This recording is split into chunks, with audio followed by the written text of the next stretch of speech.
Welcome to the Paranormal Zone, where we look at the paranormal from all different angles and interview people with different views that they've researched thoroughly and try to educate our listeners from across the globe in what we know is the paranormal between UAPs, UFOs, ghosts, Bigfoot, Birdman, you name it.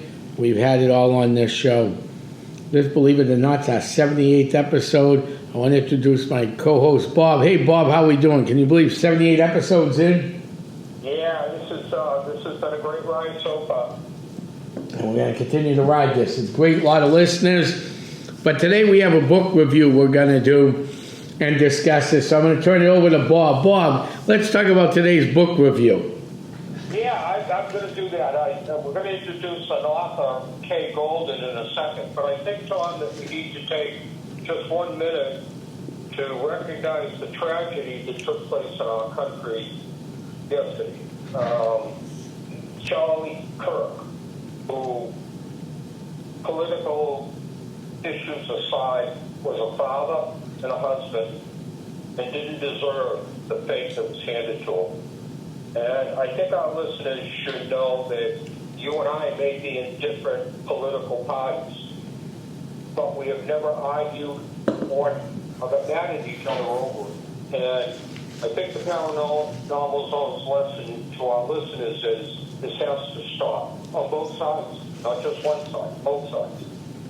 But I just want to recognize and say that on behalf of Tom and myself, our prayers go out to Charlie Kirk's children and his wife for the tragedy that they're living through right now.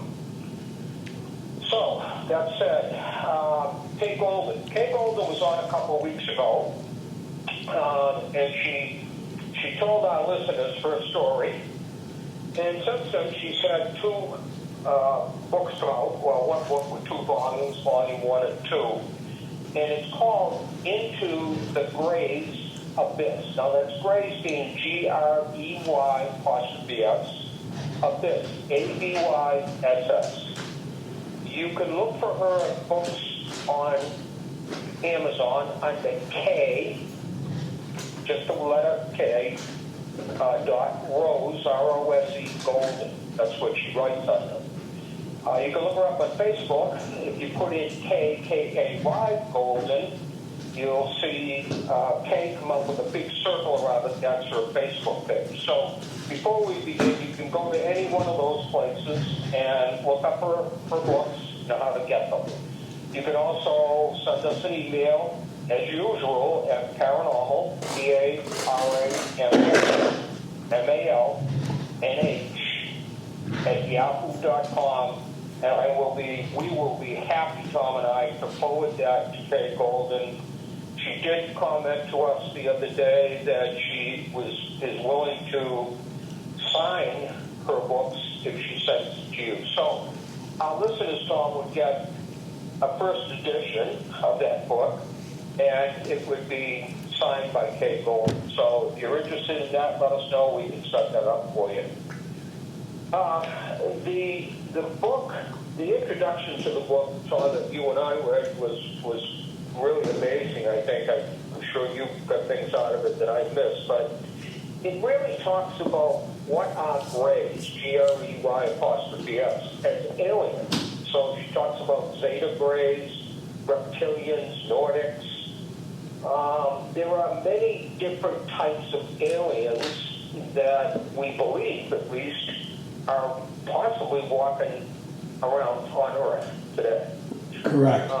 I have had great pleasure to talk to somebody who was abducted multiple times and talks about actually seeing reptilians.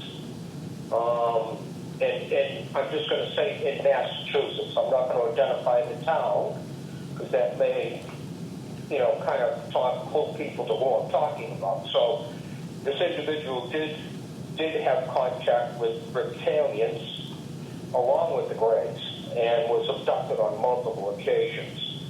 Tom, what was interesting reading the book was that, and I'm sure you took the same from it, the Greys are masterful mind manipulators. And so how does that resonate to what happens when you're abducted? Well, they seem to have the ability to get into your mind, not physically, but metaphorically, I guess, get into your mind and have you understand what's going on without any real talking or anything going back and forth. They seem to be able to put you into different states of mind thought through this manipulation also. So it seems to me, Tom, and you've heard this from abductees too, that they lose all sense of control. And Right. Kay Golden talks about this in the introductions. But I'm sure that you've heard it, Tom, from abductees that you've talked to. Oh, yes. Yeah.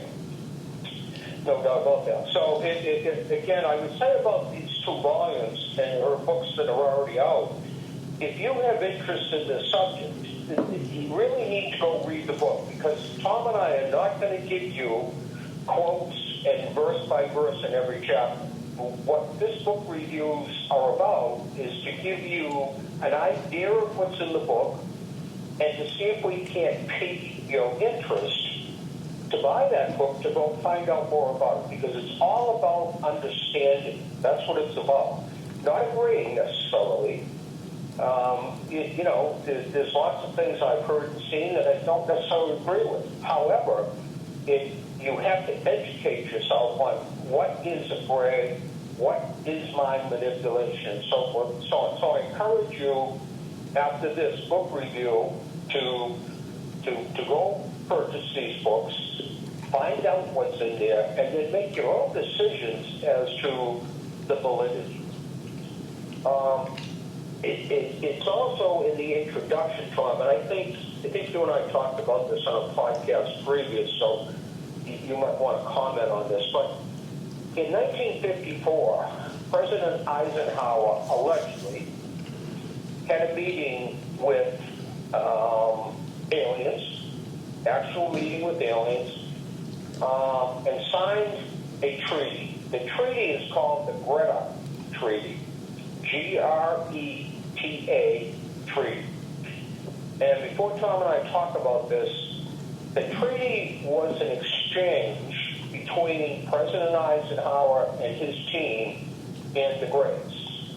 And the exchange was that they would give us technology for us allowing them to experiment on humans. I'm really interested in Tom's comments on this, but let me just finish my segment here by saying this is not only shocking and alarming, it's mind-boggling that in 1954 we may have had a president that made this deal. We don't know this, right? I'm not sure there's any one way of proving it 100% either way.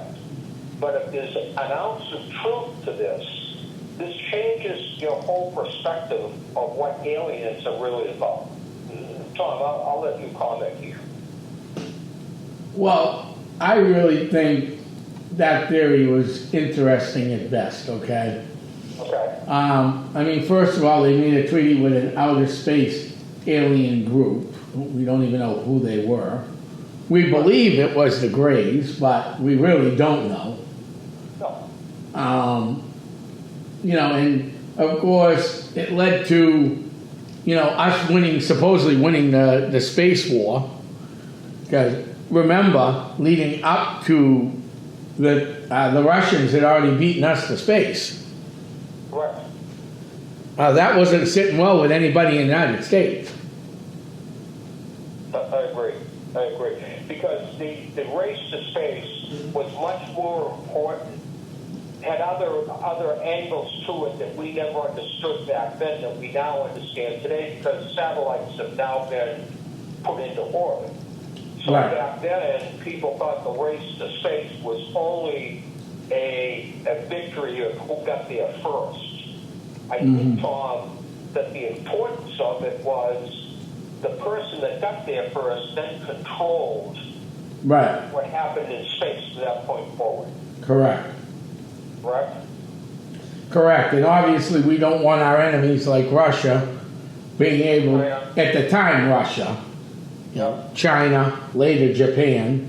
We don't, I mean, we're friends with them now, but you know, we don't want them controlling space. I mean, how bad was the country at this time?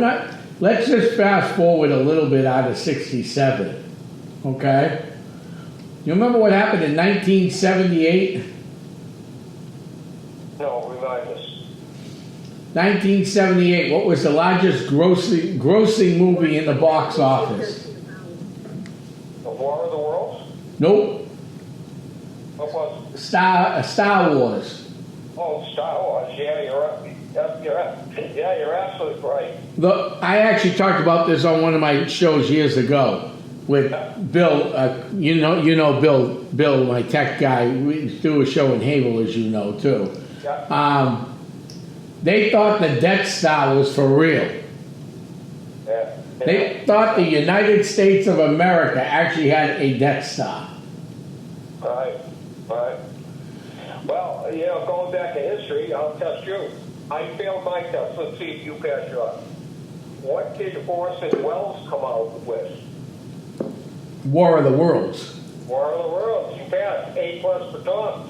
And that was a radio broadcast. It still can be heard today. If you do enough searching on the internet, you can find it. I'm going to tell you where you can hear it. Okay. On Halloween night, around 9 o'clock, sometimes it's 10 o'clock, go to WHAV.com, which is WHAV out of Haverhill. Okay. He actually owns the right to play it, and he plays it twice that night. The original War of the Worlds. Yeah, because if you've never heard it, it took the country by storm to a point where some say there were people who committed suicide during that broadcast thinking it was an invasion from outer space. That's how real it was. Right. It went live. Right. It went live at 8 p.m. on October 30th, 1938, over CBS Radio Network. There you go. And Orson Welles took a lot of hits because of it. Yeah. His career suffered because it was so real and lasted for so long that people honestly thought. Remember now, back then they didn't have TVs. Radio was what television is today. Correct. Right? In 1935, 36, they gathered around their TVs, around their radios as families and listened to either music or broadcasts. And there was very few stations back then, too. Right. So when Orson Welles puts this on, this really becomes, wow, is this real? And people really thought it was. So I encourage people to go listen to that, Tom, because it is an unbelievable broadcast, frankly. Oh, I've listened to it many times. I bet you have. Well, also in the beginning of the book, Tom, you and I can certainly relate to this experience with people, but she talks a lot about how she tells family.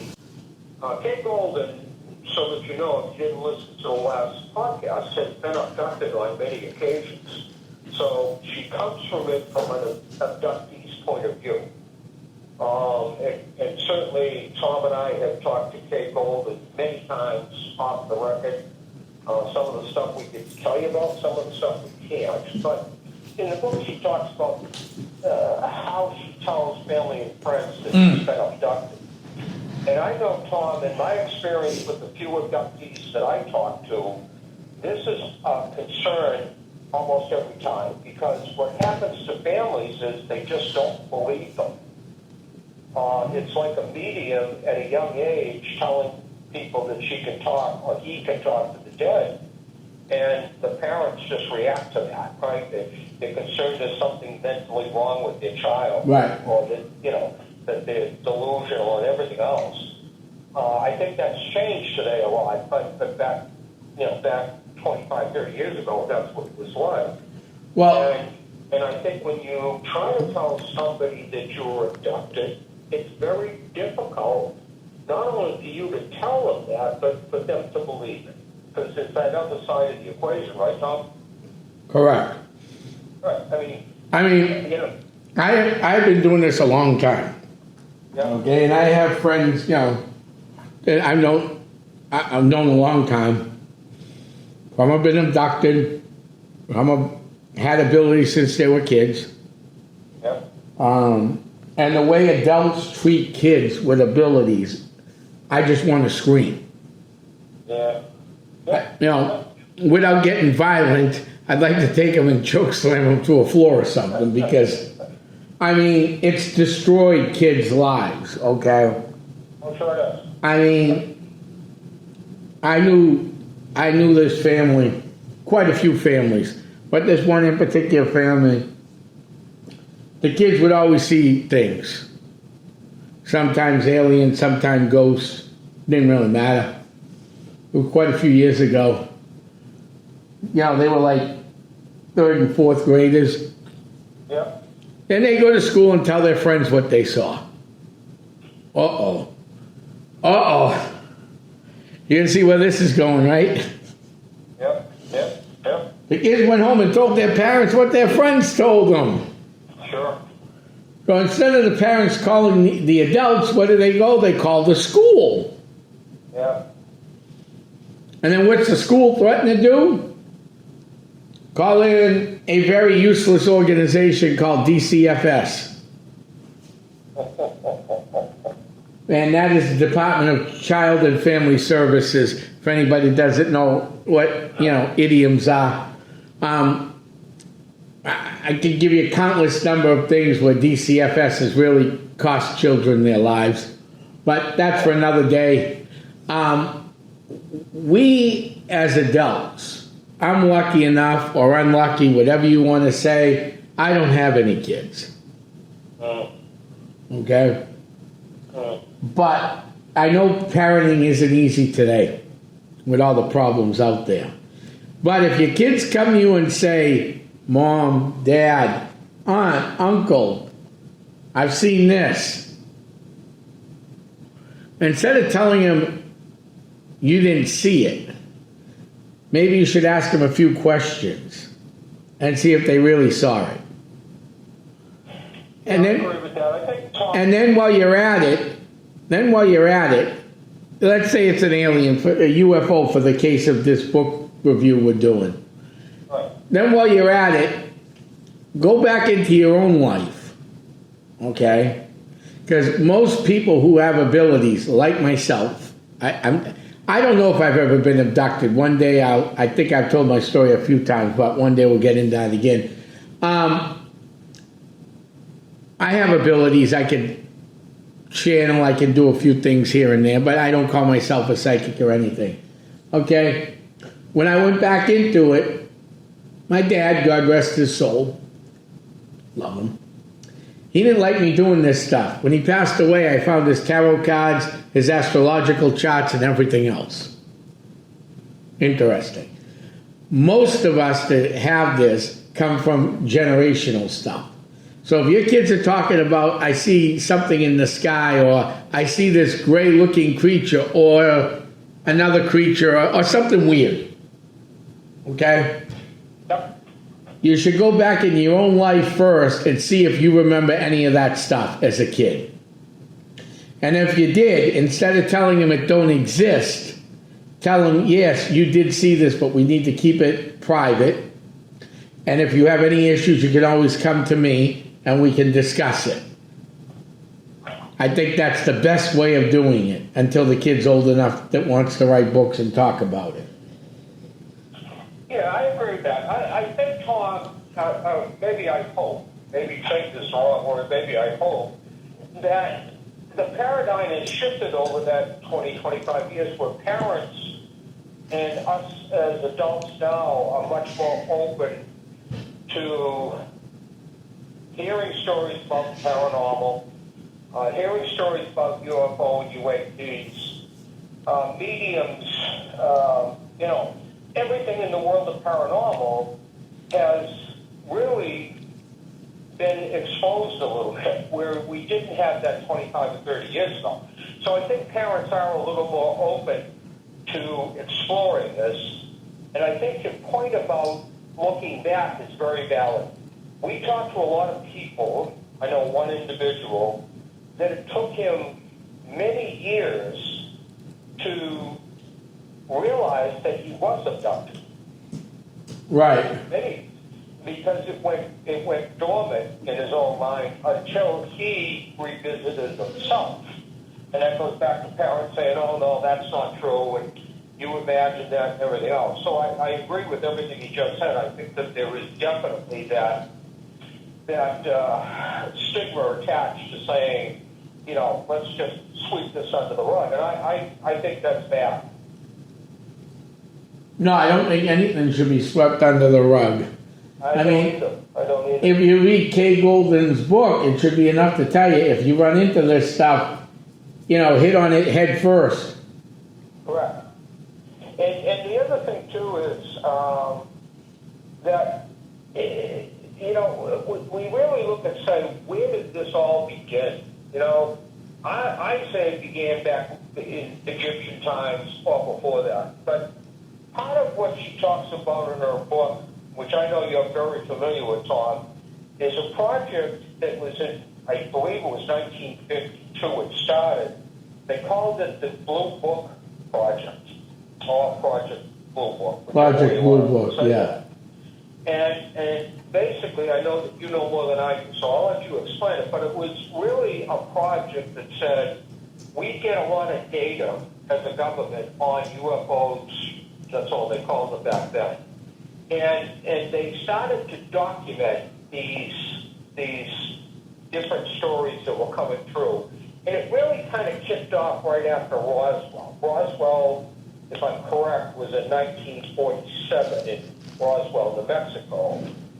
And the Blue Book Project, I believe, began in 1951 or 52. But anyways, it was meant for that. And Blue Book Project didn't last very long as Kay goes into this whole story. And I believe that it didn't last that long, Tom, because there were so many things coming in that our government, who ran Blue Book Project, I think it was run by the Air Force, but it was the government who sanctioned it, was afraid that so much data was coming in that it was going to start to leak out, and they shut Blue Book down very mysteriously after a couple of years, but a short period of time. So I know you know more about Blue Book than I do. Yes.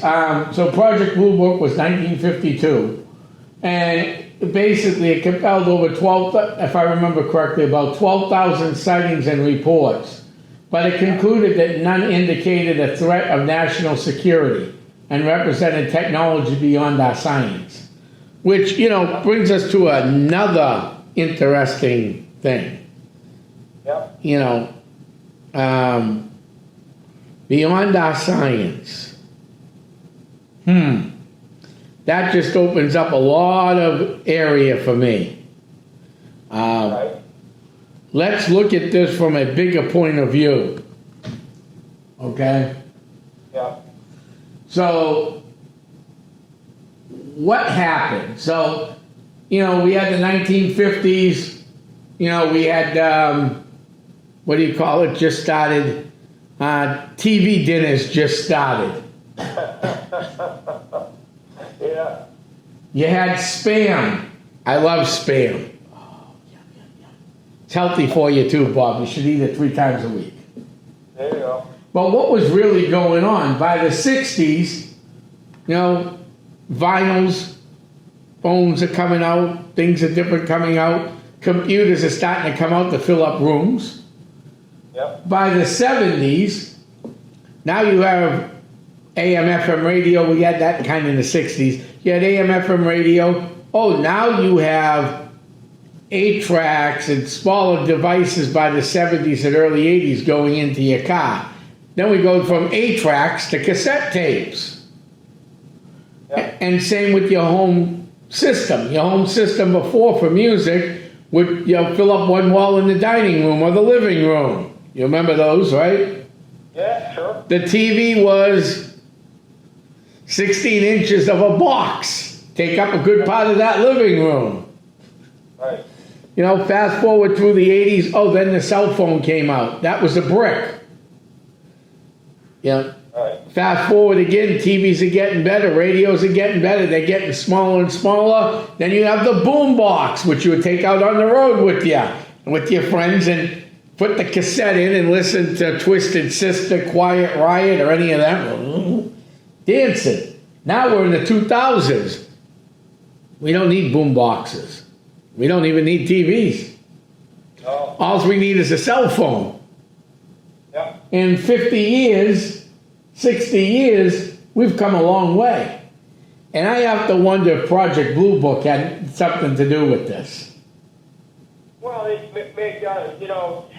what we're looking at here is advancement in technology. And frankly, for a guy who lived through that technology from start to where we are today, back in my day, even in my working career when I first started, there was no such thing as the internet. There was no such thing as, hardcore like laptops and cell phones. We didn't have cell phones. So the idea of me saying that is just back to Kate's book again. Did Eisenhower enter into an agreement for technology? Let's not forget the portion of that. Right. And all of a sudden, in a relatively short period of time, and I want our listeners to understand that you have to look at 100 years, for example, and say, what did you have 100 years ago? At what point did this come in and that come in and this come in and that come in? So what you'll see when you look at the scale like that is when technology started to roll out, it certainly rolled out into the future at a faster rate of speed than the technology leading up to it. And your point about boom boxes and everything are very valid, right? But when they started to roll out the internet, next thing we had cell phones. And we have a box that we carry with us that we call anywhere in the world. Anywhere in the world. As long as you have the phone number. You can text, you can do this, you can take pictures, you can track your blood pressure. I mean, that technology came out very quickly. So were we given that technology and then re-engineered it over the course of time, which would explain the accelerated rate at which technology took over. And again, Kate goes into the book in detail about this, and I think that it's really worth looking into. Right. Because it does kind of tee off, a golf term, but right. It kind of tees off of this alleged agreement that Eisenhower had. If you look at Kennedy, Jack Kennedy, he reinvented space travel, correct? I mean, he's right. The president that said, no, we get back into this big time, we're going to spend a lot of money, and we're going to do this, we're going to do that, and everything else, right? And since then, most of our presidents since John F. Kennedy have supported spacecraft. That the rumors were that Bill Clinton may allegedly have had contact with other beings that we don't recognize and did open up communication. So you hear a lot of that going on. But certainly there's something to be said about the Blue Book Project, which our listeners could go on Google and pull it up. I'm sure that there's copies of that. Oh, yeah. Yeah. And to move a little ahead with this, she does go into Roswell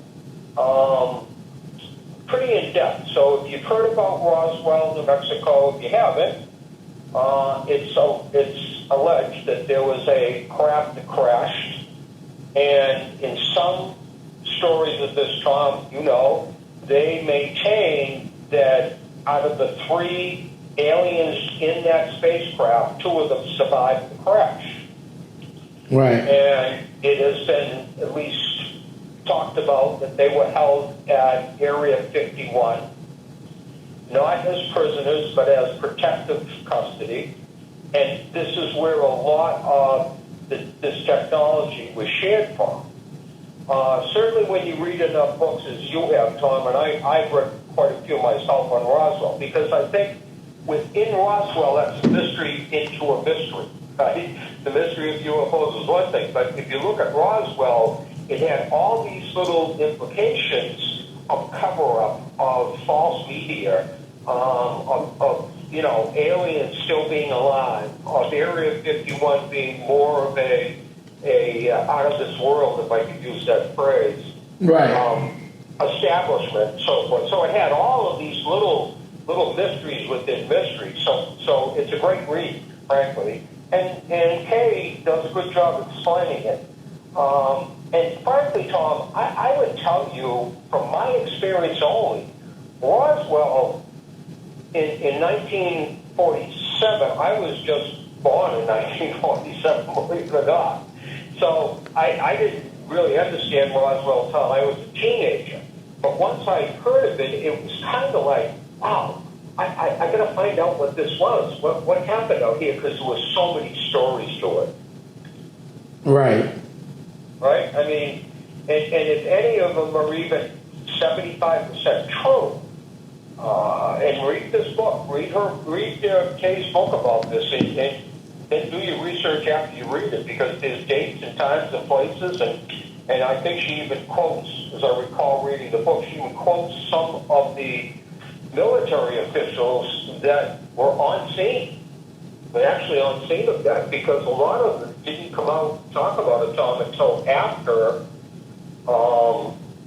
they retired. Right, because they were afraid of Repercussions. repercussions, yes. Yeah, especially, with the way the government was trying to keep a lid on it. But one of the stories that she talks about in her book is it was about 6 months after Roswell, and there was a fighter jet, a P-51, that was actually chasing a UFO in Kentucky.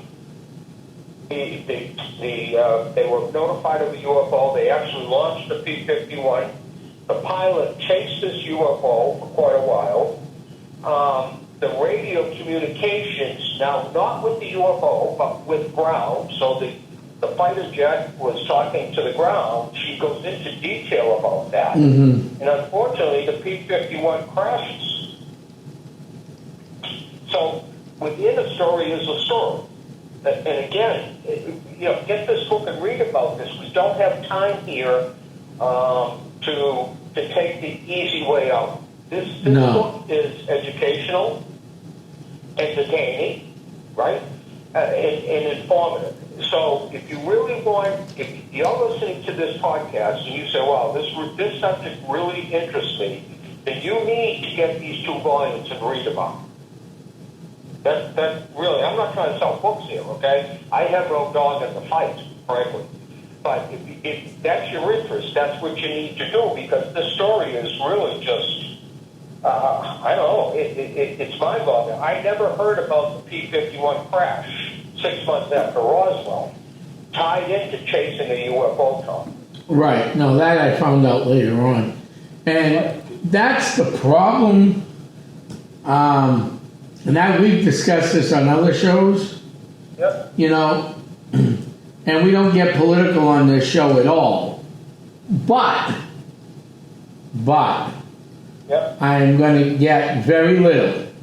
Very little. Okay? What I'm going to say is, during President Trump's early years, he had the UFO files released. Awesome. So I got them. Yep. Uh-oh. What's uh-oh? Uh-oh. What? Uh-oh. I got them. I read them. Yeah? I wasn't impressed. They didn't release everything. Now, originally, there was only 160 sightings from 1960 till recently. I don't believe that. As far as I can throw it. Right. Okay? Forget that, okay? Yep. Well, she also what I do believe is they keep coming out with more and more sightings. what I was hoping that would come out of this sighting, out of all these government released reports, right? I was hoping for something. Yep. I was looking for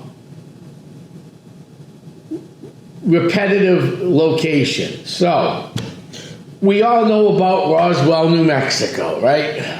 Big area. We all know, if you're from New England, we all know about the Benny and Barney Hill story, right? I mean, you should. Correct. If you're from the New York area, you should know about the Allegheny Report. Now, what happened, let's take Benny and Barney Hill, for example, first. What happened leading up to the days of Benny and Barney Hill? Were there other sightings in that area? Correct. Same with Roswell. Before that thing crashed, were there other sightings in Roswell, New Mexico, or in the area? Right. And that report did not help me with that at all. Right. And again, just logic would prevail that over the course of 70 years since Roswell, or 75 years since Roswell, there must have been other crashes. I mean, it's hard to believe that in 70 years, another UFO hasn't crashed somewhere where we recovered it. But right. One of the things she talks about, Tom, that I had no idea about is that in 1948, again, a year after Roswell, there was an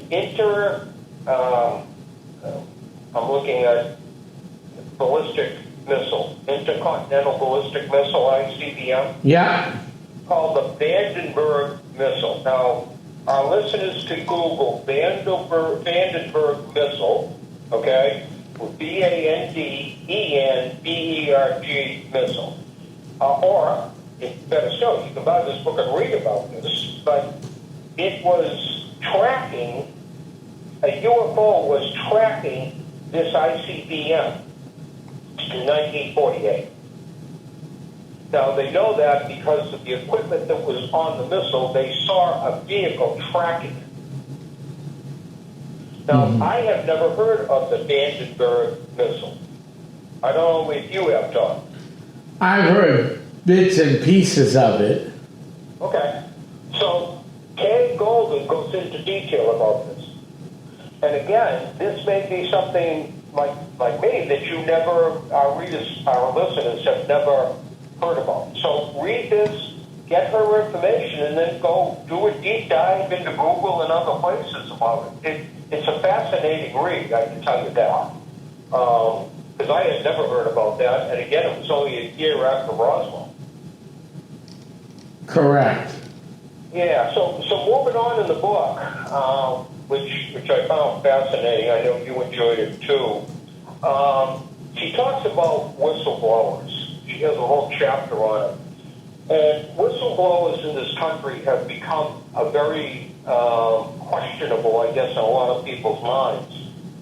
One of the things that people say to me all the time is, well, why did this general, or why did this, lieutenant or captain, or why did this police officer or whatever take so long to come out with their story? I can tell you why. Yeah, well, what happens is that when you look at a news media, when they interview somebody in a tragedy like we had yesterday, these people are all retired this and retired that. They're retired FBI or retired Secret Service and so on, so on, so on. And the reason for that is they're not allowed to come out if they're still employed. Because their retirement and everything else depends on it. They're held to a secrecy or a code of releasing information. Right, but also, too, we got to remember something. Okay? Yep. The laws have changed. They have. If you go up, if you have an issue with a city or town or your own employer, and you're an employee, and you go up there and you start, under the Whistleblower Act, I have the right to come up here and speak. Correct. Now you are protected by the Federal Whistleblower Act, which means they can't fire you. Right. When they put the Whistleblower Act in for businesses, it trickled down to everything.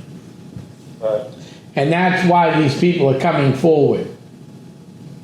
I agree 100%. Because actually it's a protection program that was started by our government under health, and it's under the Department of Health and Human Services. But the issue with that is that it doesn't protect an individual against criticism No. and everything else that comes with trying to tell the truth.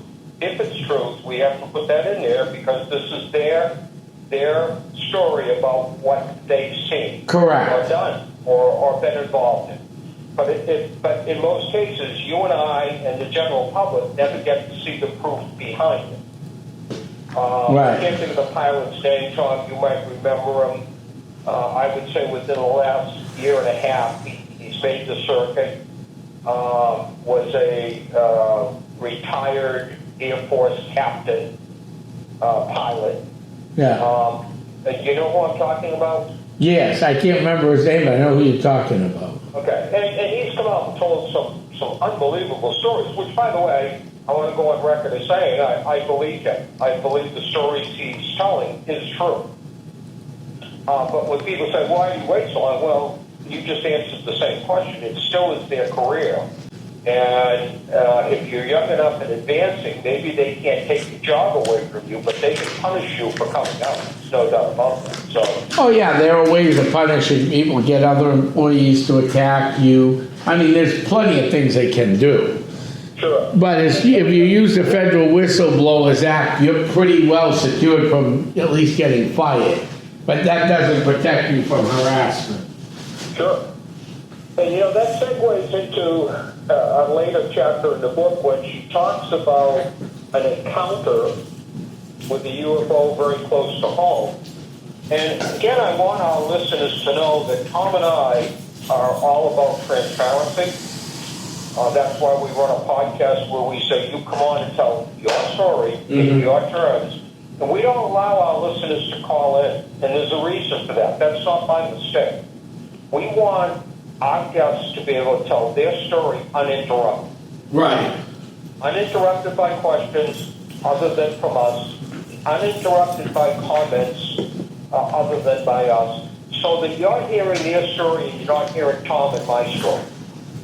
Okay? When we have a guest on, we don't do a lot of talking, Tom and I. The guest does, because it's their story. So, Kay, the reason I preface this next comment is because I'm not going to tell you a lot about Kay Golden's abductions. That's her story, it's not my story. But she talks about, in detail, how physically painful these abductions can be. Mm-hmm. And I will just throw a little hook out there that there is part of the story that is almost unbelievable, other than Tom and myself, but Tom more than I have heard about this phenomena in other people. I think you know what I'm talking about for females, Tom. Right. I'm not going to explain to you what happened to her. That's really up to her to tell her story. But she does put it in her book. One of the things that I have always questioned, and I've been doing this now for a number of years, 3 to 5, every abductee, I ask this question, Tom. You think you were abducted at about, 12, 1, 2 o'clock in the morning. Right. From your bed. And I don't know about you, but I can tell you that when I had children and my spouse, if somebody woke up during the night, everybody woke up during the night. It was built into the process. Seldom did my spouse wake up, and it didn't wake me up. And it wasn't we're up for the night. It was just, if she gets up or he gets up, and you wake up and they're safe to go back to sleep. But in almost every case that I talk to abductees, I always ask the question, why didn't your husband or your spouse maybe it's reversed, it's your wife, but why didn't your spouse be aware that you were abducted for somewhere around 3 or 4 hours? You were gone. I mean, just gone. And in almost every one of them, they said that they really believe that the abduction process has something that they put spouses in either a deep trance, a deep sleep, they erase their memory. I mean, I've heard different things. Right. You very seldom hear a spouse say, Tom, that, well, I woke up at 2 o'clock, I couldn't find her, I searched the house, couldn't find her, I called the police because I was really worried. You don't hear that. No. And does that go back to the earlier chapters where Kay talks about mind manipulation? Right. Right? We talked about that earlier in this podcast, that they can manipulate the mind. Well, if they can, doesn't it stand to reason, Tom, they could manipulate the spouse's mind? Yes. Yeah, it does me too. And she talks about this a lot in this later chapter of the book, and she talks about telepathy communications, which kind of ties into what we just said, because it seems to me that, at least from Kate Golden's perspective, and I've heard this from 3 or 4 other abductees, that there was no really verbal communication. She didn't see lips moving. She didn't hear inflections in voices and so forth. Right. But she heard it and understood it somehow. Mm-hmm. So it would be like if you and I had a podcast and nobody said anything, right? Right. Our listeners understood what we were trying to get across. Right. It's a tough concept to understand. I get that from a lay person. Mm-hmm. But when you read about how she explains telepathy communications, it does start to tie in a lot of different aspects of an abduction. Right. I mean, that's my take on it. Mm-hmm. And I know that you've talked to abductees like I have. We have Right. a very good friend that has been an abductee, correct? And Correct. he's an expert in his field of UFO and UAP abductions and so forth. Yeah. And, basically, when we talk to him, and he tells the same stories that we're hearing from this one. And that was our project to begin with, that we're looking to establish a database of information from abductees or observations of UFOs and visitations, which is different. But we want to see if we can put a database together that says what is 1 to 5 or 1 to 10 commonalities between each abduction. Certainly, one that hits home with a very small number for me is that the spouse is not aware of the abduction.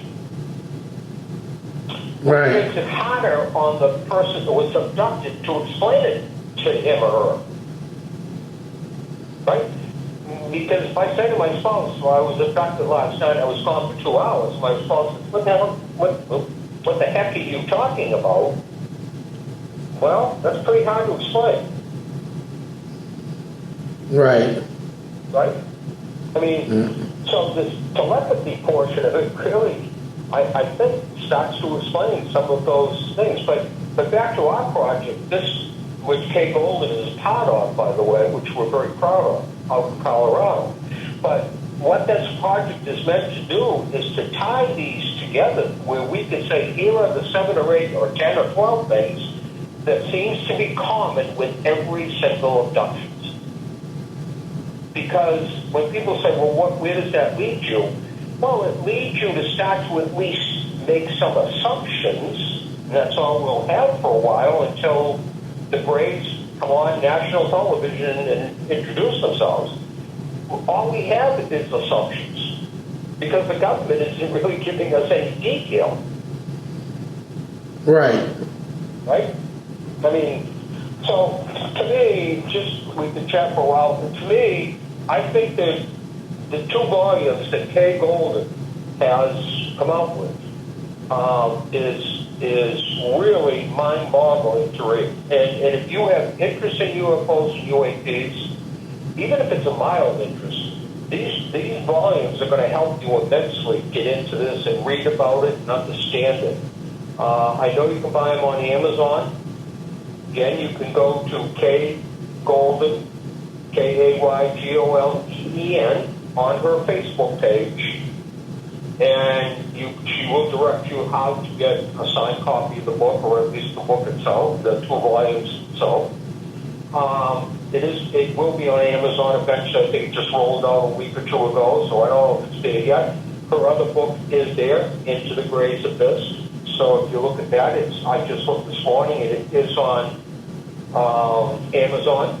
They only have a few copies left, so it's selling very quickly. So if you're interested, you don't want to get the copy that's there now, and then purchase these other 2 volumes, which is an enhancement to that moving forward. And again, Tom and I would offer you Paranormal, PARNORMALNH at yahoo.com. If you send us an email, we will make sure that you get a copy of that book. Now, you're going to pay for that. Okay, you're going to pay for that. That's why people publish books. They publish books to entertain and to educate. But you have to understand it costs money to publish a book. Right? Tom, have you ever published a book? No. No, I haven't either. Although I've been approached many times about it.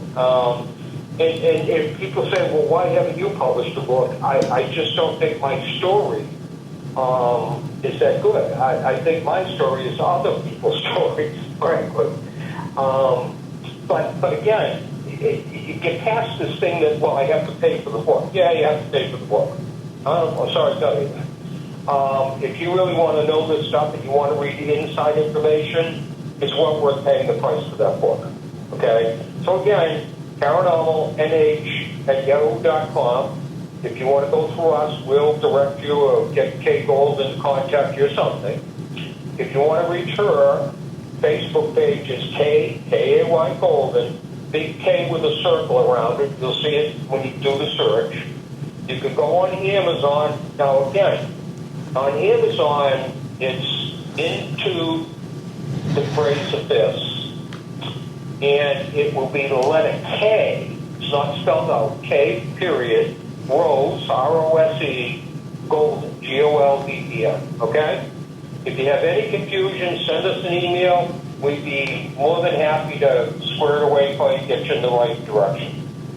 So with that, Tom, let's look at what you thought about the whole UFO, UAP situation as we know it today. What I thought about the whole thing? Well, what do you think about it? I mean, we're in an era right now, and every month it seems to get more and more.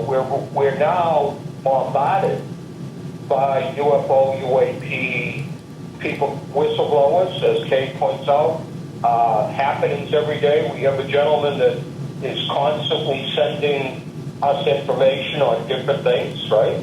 We have a group here in New Hampshire and a national group sitting out there in 12 or 15 states that are tracking a lot of this stuff for us.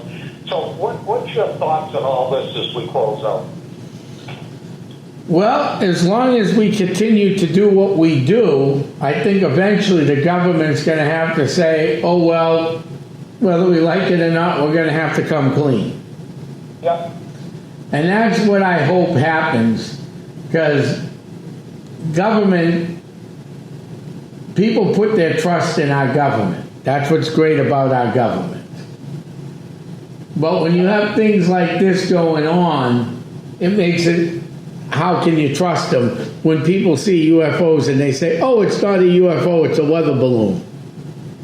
Correct. Here's something interesting. I'm sitting in my office high above the bell towers at Lawrence, at the bell tower mills, high above the cityscape, looking out my window, talking to you in my office, and I just saw something weird fly through the sky real quick.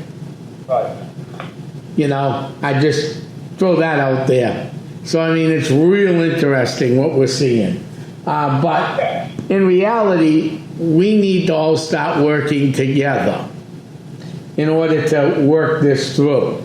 Because some people don't like going to the big groups. Some people like dealing with small groups. But in order to get the whole picture, the big groups and the small groups have to work together. Yeah, I agree. And I think it's time that, Joe Public, that's me, Joe Public stopped speculating just on random sightings. And, there's so much junk up there now, which is sad. I mean, it's sad that since 1947, 1960, when we started to launch satellites, there's just a lot of junk up there now. Well, and when you see something in the sky, it doesn't mean it's coming from Mars or at a different planet. So, it's just junk. Right. So here's a prime example. I've been getting calls about UFOs over the valley. Yep. Okay. So Yep. I was out one night on my way home, and I saw something buzz right over the valley. It looked odd. It looked weird. Didn't know what the hell it was. It was too far out of the way. Stopped to take a picture of it. Didn't really come out too well. I didn't even tell you about it, Bob, because I wasn't sure what it was yet. Yep. The other night, I saw it as clear as day. Yep. It could have been a UFO, but I'm leaning more towards the line of a drone. This freaking thing was so weird looking, though it wasn't even funny. Sure, because drone technology is changing weekly. And it wasn't small either. This thing was, I mean, I would say the length of, take a computer screen, one of the larger ones. Yeah. I would say about a length and a half of a computer screen in length. That's pretty big. Yeah, and we're seeing a lot of that today. But people shouldn't be discouraged from sending us. No. They want us to look at. It doesn't mean you're a bad person because it doesn't turn out to be from Mars. Right. Right? It makes you a bad person if you've seen it and have pictures or whatever, you don't report it, then I have to ask why. Why didn't you report it? With us, you can remain unanimous. We never use your name. We don't even use where you're from if you don't want us to. No. Right? But we'll always give you full credit for it. Right. Well, listen, this was another great podcast. It was. I want to personally thank Kay Golden for allowing us. And by the way, if anybody says, well, how do you rate the book? I rated it an A+. Both volumes are well worth the money. Buy it. It's not that expensive. And again, I tell you that I'm very close to Kay Golden. I talk to her a lot. She's a very interesting woman. And by the way, she'll open up communications if you want to talk to her. That's the type of person she is. So, again, great show tonight, Tom. I appreciate everything you do to keep this going. Thank you. A lot of work, but you're always there for us, so thank you. No, thank you, Bob. Thanks, everybody, for tuning in tonight. I want to thank everybody for tuning in tonight. This was another great paranormal podcast. And if you want to come on, reach out to us. We'll get you on the air. We'll talk to you. We're coming into Halloween season. This Friday night kicks off Halloween season. Friday night is actually a fundraiser for the studio. If you live in the Merrimack Valley or the region, you want to support this show and other great shows, come down from 8 to 10. We're going to be playing music bingo at the Sahara Club in Methuen. They were nice enough to give us the place for free. And then Saturday night kicks off October Halloween season fun with the Trails and Sales event at the Haunted Hilldale Cemetery. Hey, great event. Thank you, Bob, and we'll see you soon. And I want to thank everybody for tuning in. Have a great night, everybody. I'm heading back to the crypt, and good night overseas. We'll see you soon.